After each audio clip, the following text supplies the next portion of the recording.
ما تعملش الحاجات دي قبل ما تنام مباشرة، ما ينفعش، ما تعملهاش.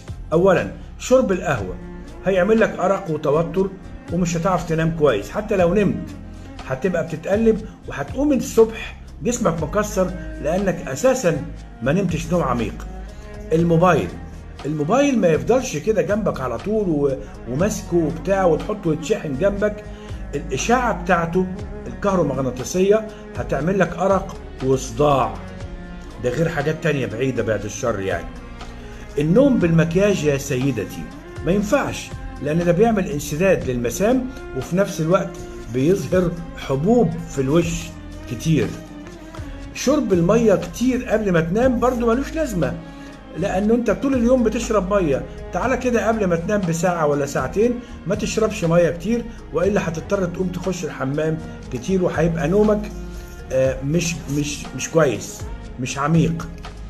الحاجة الأخيرة إنه النوم بعد العشاء مباشرة، يعني تاكل وتنام مباشرة بعديها، ده ما ينفعش، لأن ده هيعمل لك حرقان في المعدة، ارتجاع طبعا، واضطراب في النوم نفسه. هتبقى المعدة لسه شغالة على فكرة، وهتبقى في شرقة هتقوم تكح كتير قوي بسبب الارتجاع. والمعدة بتشتغل حوالي 3 ساعات 4 ساعات. هي بتشتغل ازاي المعدة؟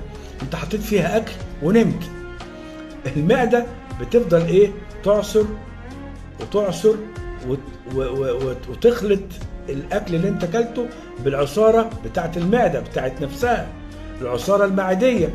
تقعد تعصر وبعدين تحاول تعصر بقى تاني علشان ايه؟ تفضي الاكل توديه للامعاء.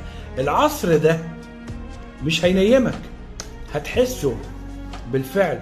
فمش هناكل وننام مباشرة، الحاجات دي ما تتعملش قبل النوم مباشرة.